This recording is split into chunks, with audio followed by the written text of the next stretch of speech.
So before I start the video, I am here at my editing desk and you're probably going to wonder why the following footage is set in summer when right now it's actually spring, I believe, in the northern hemisphere.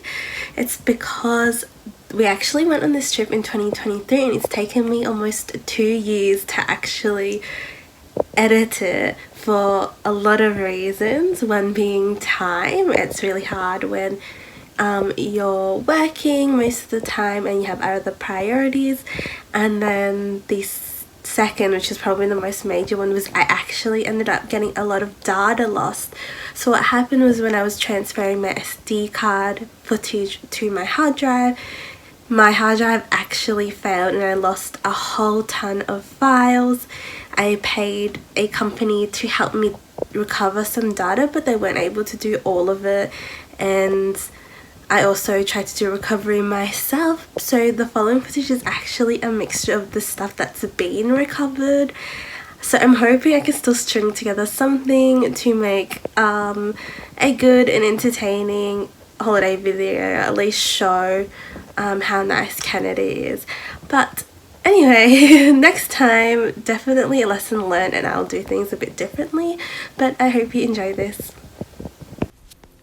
The trip from Australia to Canada was very long, but after sitting upright for forever, we finally landed in Vancouver. Vancouver is also home to my great aunt and uncle, so they picked us up from the airport and the next day we were off being toured around.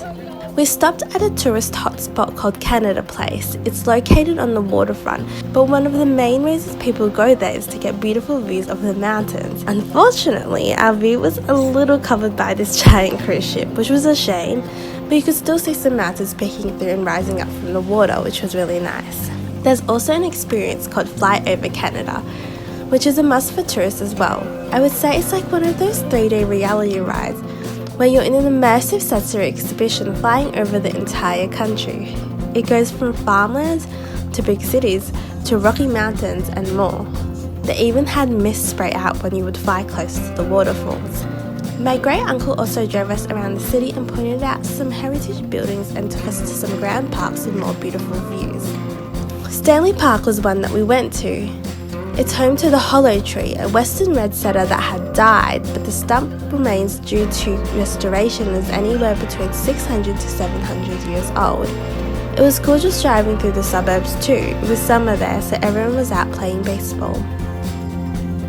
I somehow lost my lens cap at Queen Elizabeth Park, which I obviously never found because this park is huge with gorgeous views. I think there was a wedding going on at the park as well, and it honestly seems like the perfect venue.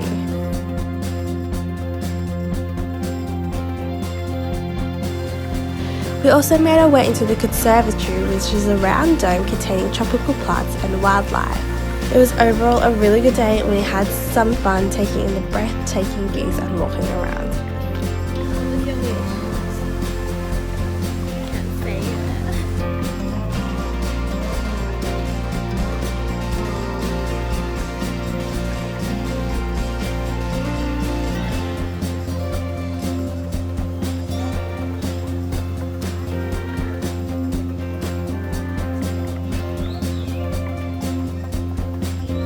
After that, which I really wish I had filmed more, we went to the park to meet up with some of our other extended family members.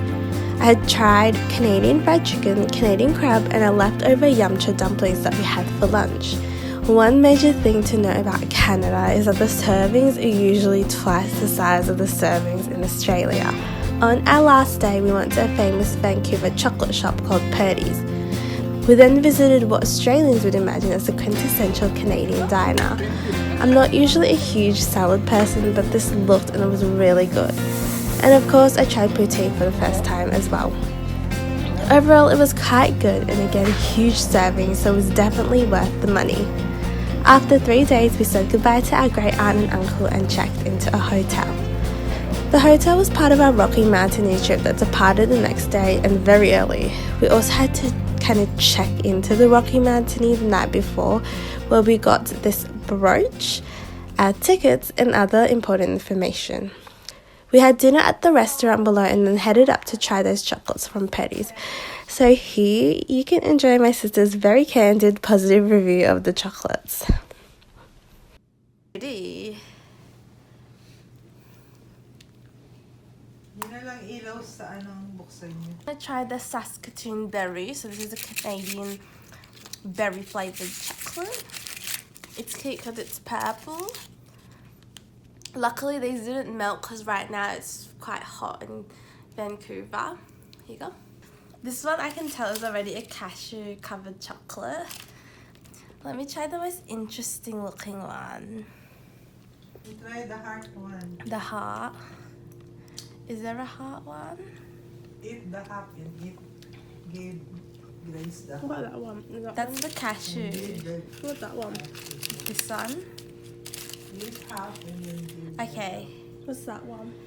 So this one is an interesting shape. And There's no heart. One's bummer. Yeah, I think that's chocolate cashew. Is this on here? Turn it over. Oh.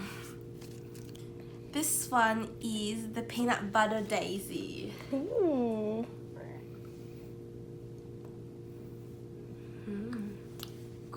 It's like a Reese's peanut butter cup. You gonna finish the whole box? No, I'm just trying a few. Okay, we'll try one more. Which one shall we try? I think that's all I'm gonna taste today, or else I'm gonna get a sugar crash. Bye! Good morning. We are about to head to the Rocky Mountains tour. It's gonna be a railroad journey and we're gonna spend 2 nights and 3 days at different stops along the way, and they're gonna finish at Lake Louise, so come with us.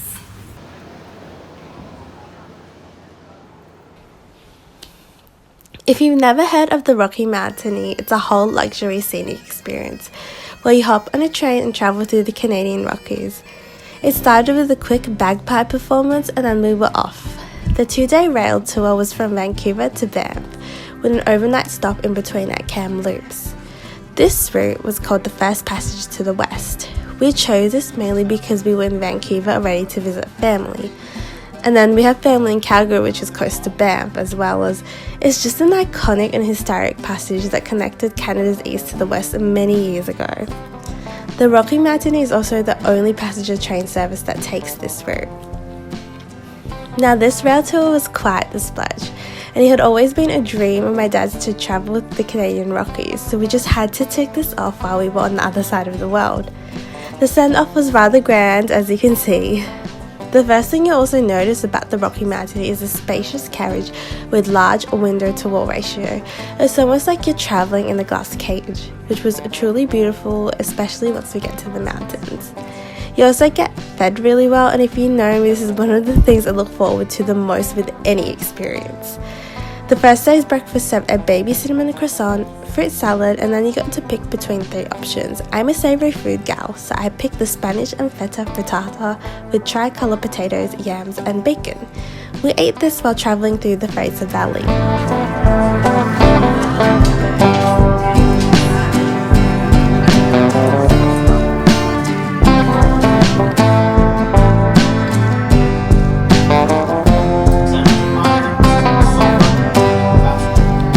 I loved watching the scenery change as we travelled through.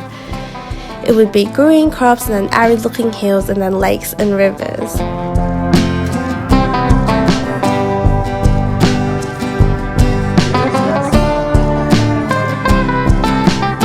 Some notable landmarks were the Coast Mountains, the Fraser River, and what they called Hell's Gate due to the large volume of water rumbling through such a narrow passage.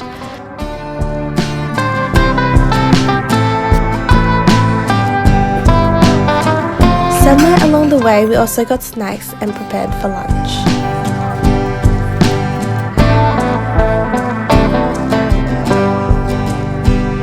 I got the Shuswap pork shoulder with an apple rosemary cider reduction, wild rice and seasonal veggies. The good stuff was a drizzle of herb oil, which honestly was perfect. Then we had cheesecake with Okanagan berry compote. Everything was really good and loved how they incorporated native ingredients. 15 hours later, after many landscape photographs, occasional human shots and plenty of good food and beverages, we finally arrived in Kamloops. The stopover at Kamloops was very short. We essentially just hopped into a bus to our accommodation and then ventured out to get dinner. Poutine, of course, at a place called Original Joe's. I don't know why, but I don't have much footage here. I was either really tired or the footage got wiped. But anyway, we went to bed pretty early because it was another really early wake up the next day. It's like my backyard at home, really. The next morning we woke up again quite early, around 5 a.m. to hop on the train. We were greeted by some deer and a very orange sunrise. There were some recent wildfires nearby, that's why the sun appears to be a glowing orange. Then it was just beautiful landscapes upon beautiful landscapes.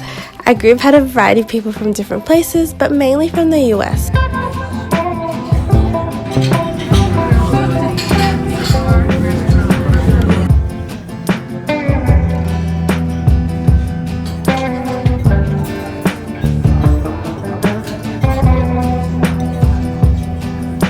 There were some homes along the trail, and so there were a lot of people who would wave at the train as it went past. Here you can kind of see the landscape start to transition to the Rockies. It was crazy to be drinking a bottomless pit of wine surrounded by beautiful landscapes. Even now, I can't believe we got this opportunity.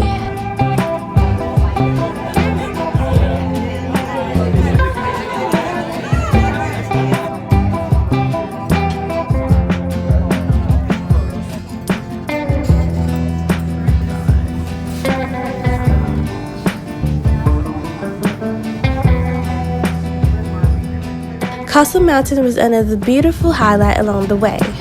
Well, as promised, here we go. Beautiful views of that walk to land at King Horse River that we're following up the spiral tunnels there.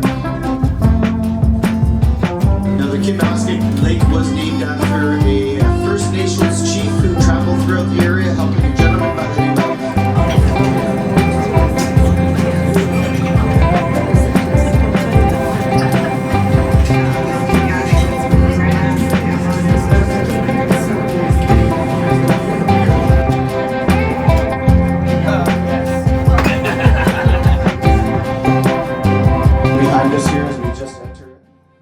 There was also a couple of tunnels that we went through, so we got to learn about the history of when they were built. It was a much steeper gradient. It was actually a 4.4% gradient. We now can legally only travel by train on a 2.2%.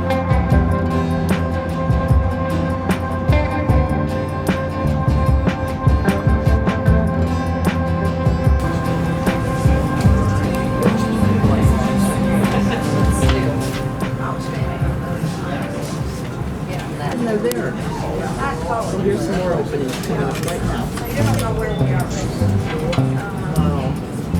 There's lots of glaciers in the Rocky Mountains, so again, if you're in Louise or Lake Marine, any of those beautiful tourist destinations, you're going to start to notice some of the rivers and lakes look a lot more like this. The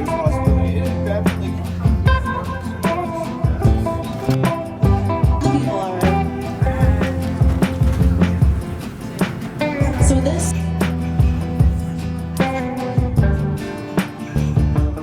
After another long day and a feast for the eyes, we arrived at our accommodation at Lake Louise Chateau at 7 p.m. The hotel is a heritage building and very well preserved. Our room didn't actually have aircon, but the glaciers provided some cool air during the night. Hi everyone, we are currently in Lake Louise, which is a location in the Rocky Mountains in Canada, and we're technically in the state of Alberta now. We've just arrived at our little hotel, and it's really cute because it's a heritage hotel site, and I just want to show you the view.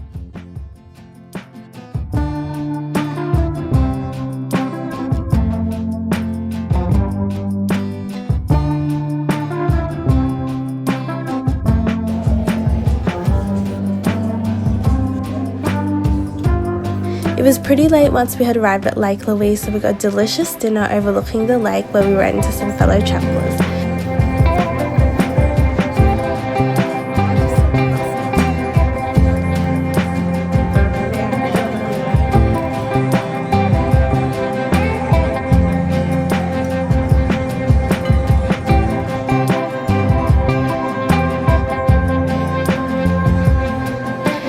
my sister and I discussing there seemed to be a lot of Australian hospitality workers there before we climbed back up to our suite and went to bed.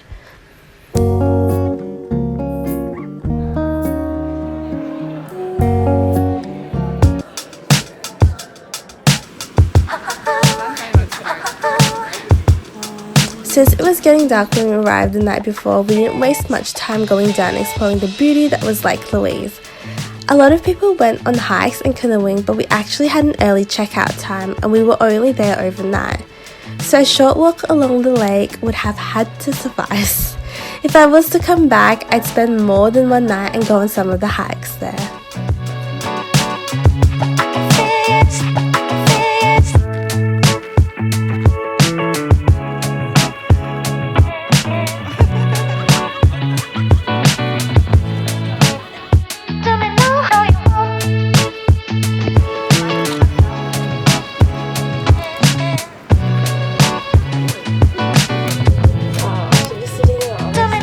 My auntie and uncle from Calgary, my mum's brother, picked us up from the hotel and took us around the tourist areas of Banff, including a chairlift to the top, with such great views.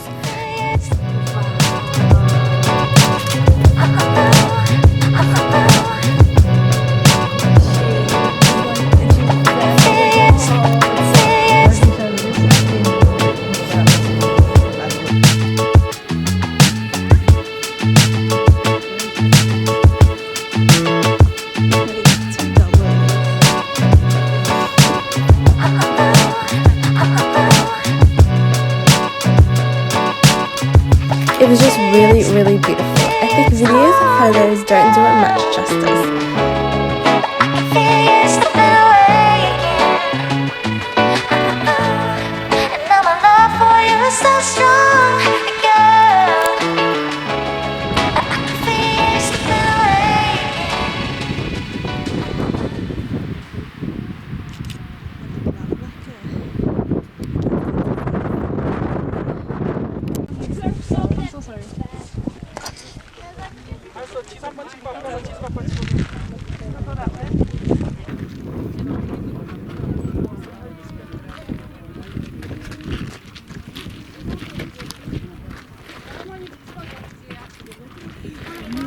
After that, we went to the main city part of Banff. Our open van tour of the city departed from there. Our tour guide said that you can't actually live in Banff unless you work here, which I think is a really good regulation by the National Park. It's to prevent mega rich people from buying up property and using them as vacation homes that remain empty most of the year. And then running out the community, you actually need housing all year round. The buildings were preserved chateau and cottage-style homes. We encountered some more deer and saw the hill Eddie the Eagle train onto ski jump. If you don't know about Eddie's story, I encourage you to read it or watch the movie. It's so inspiring. We should all really try to have his spirit and attitude towards our dreams.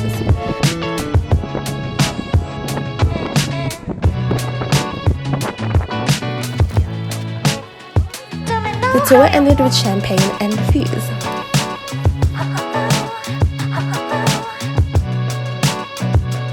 We finished off by visiting Fairmont, which was one of my uncle and auntie's favourite spots.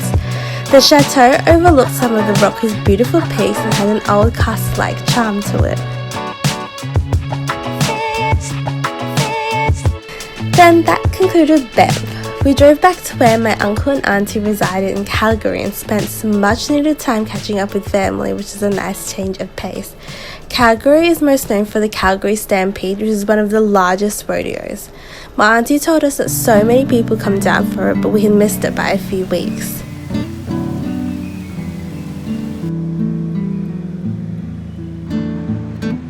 We tried Tim Hortons, which is an iconic fast food coffee place.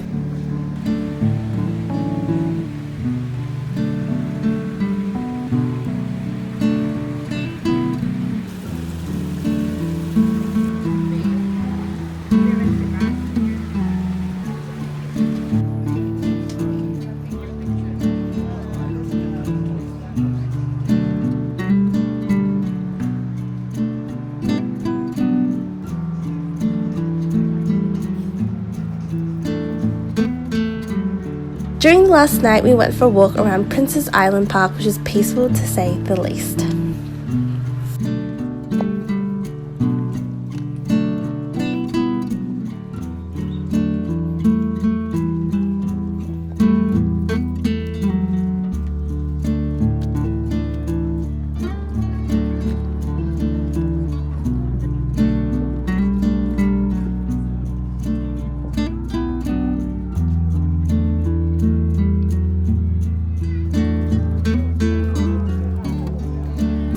Hello, Toronto. Out of all the cities we went to on this trip, Toronto was the most like Melbourne. It was really easy to feel right at home here. We stayed at my auntie, my dad's close cousin, and uncle's house in the suburbs. My auntie took us around the city and my sister and I made our way up to the very famous CN tour. The views were gorgeous from up there. If you're going to get tickets, get them online, you'll be able to get in quicker. There's also food up there, so if you're looking for a bite, don't worry, you don't have to hurry down. Just outside the CN Tower is the Rogers Stadium, and if you're a baseball fan, it's the home of the Toronto Blue Jays. Crossing the road, you also have the Railway Museum. We ended up seeing lots of different models over the years, including the old trains that used to travel on the route we went on a few days ago.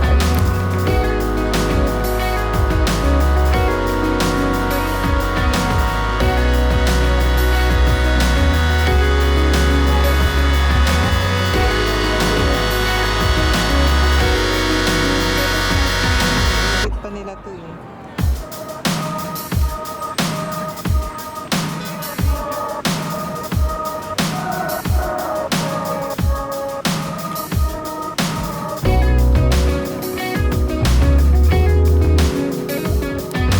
We also went down to the docks in Ontario Square, which is beautiful on the water. You can do tours on the boats and go for a nice stroll.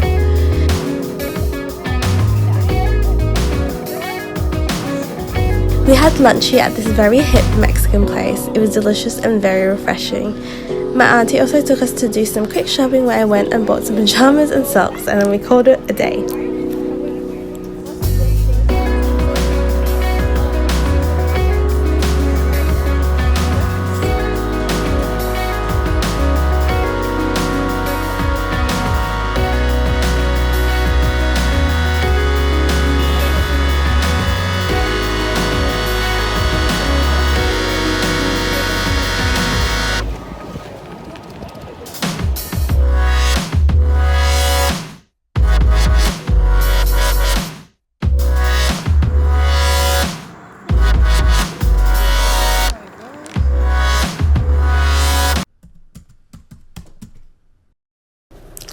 We also have some family friends who live in Toronto that we went to visit. Again, I wish I took a video of the spread because it was huge and delicious. After the biggest lunch, we retreated to the backyard as well, where they had a beautiful garden and sat in their gazebo for a bit.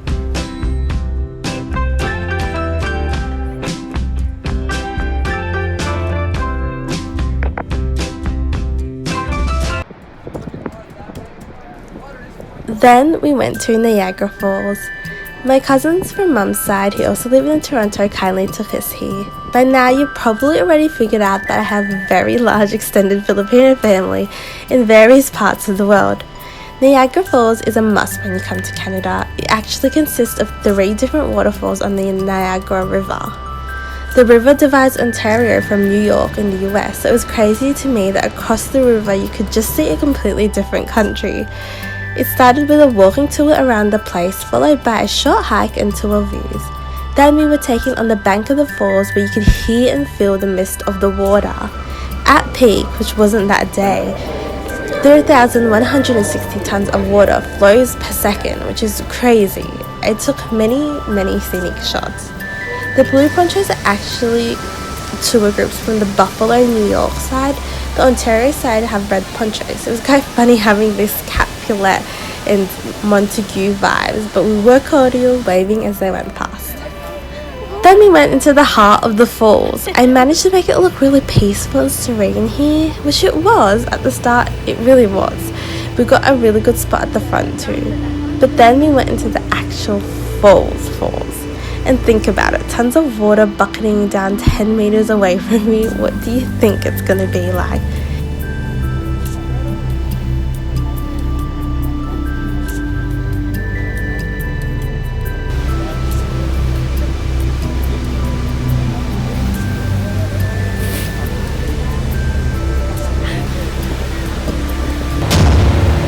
It was kind of exhilarating, to be honest. It felt like it was raining really hard. My cousin was fake screaming, everybody was getting drenched. It was great. Also, I forgot to mention Tour Guides Australia were filming the Canada episode at the same time we were there.